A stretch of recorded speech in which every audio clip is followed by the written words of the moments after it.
Welcome back. Now we make a special journey across the Atlantic to a land famous for its beautiful windswept landscapes, its history, its lochs, and its whiskey.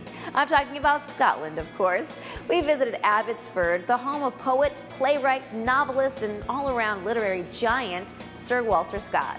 It was where he wrote his most famous novels, where he mingled with Jane Austen and Lord Byron, and where he collected his most prized possessions. It was Scott's dream home, a vision of his design and inspiration.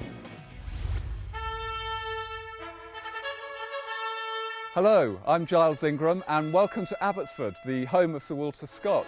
I'm Chief Executive of the Abbotsford Trust, created in memory of Sir Walter Scott. You may well know him for fantastic historical novels such as Ivanhoe, Rob Roy, or possibly even the words to Hail to the Chief. I'm pleased to also introduce to my left one of our volunteer guides. Hello there, my name's Nancy. It's a great privilege for me to take people from all around the world around this most beautiful home. And so, without further ado, let's head on inside and take a closer look. Abbotsford is located on the banks of the beautiful River Tweed, an hour south of Edinburgh. Sir Walter Scott moved into Abbotsford in 1811 and lived here through to his death in 1832. This home is the embodiment of Scott's vision. Everything that you see in this house was chosen by him. In fact, he gave it the name Conundrum Castle, simply because he didn't know what to make of it, what to do with it. So many things, so many places to put them. This is the place where he wanted to welcome you, but also overawe you, give you a sense of impression of the magnitude of the man. This was his very special entrance hall. Will you join us now and come to the study? And we're now in Scott's study. This is where the great man wrote so many of his novels and his works. And what makes this so significant is that it's exactly as it was when Scott lived and wrote in it.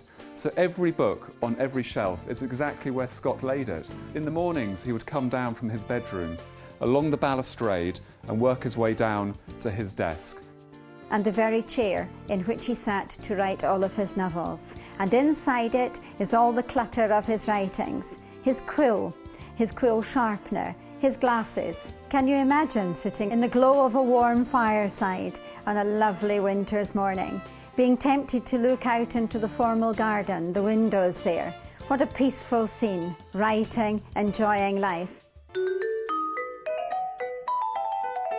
And this is Scott's library, the social heart of the house. In today's terms, this would be the living room of the house, and the most popular room, certainly, because of its beautiful views.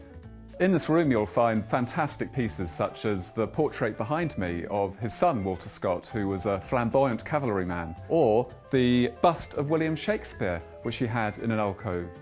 So many distinguished visitors would come to this house. People like Jane Austen, Washington Irving, Lachlan Macquarie, Audubon the naturalist. And so he wanted this room to reflect the high prestige that it would be held in, hence these magnificent plaster ceilings. But this part of the room, this lovely corner with the bay window, this was at the request of Charlotte. It wasn't in the original house. She said she wanted a flirting corner.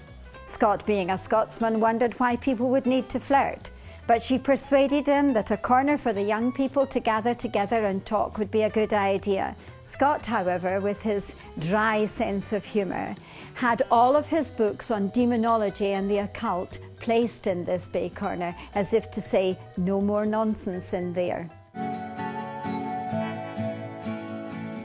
And here we are in the very elegant dining room. Can you imagine the gaslight sparkling off the ladies' jewellery, only superseded by the conversation? This room with its magnificent bay window overlooking the Tweed flowing gently in front of us. The intricacy of the carvings in the ceiling, and all of it overseen by the portraits of Scott's ancestors. And we thought the dining room would be the perfect place to end this tour, because it was in this very room that Scott died. As he was getting older, he couldn't climb the stairs, so there was a bed placed for him here. And on the very last day of his life, in September 1832, Scott ended his life as he began it, wanting to write. He gesticulated to have a quill and a paper for there was still a story to be written. We don't know what that story was. We are simply grateful for the stories that were written.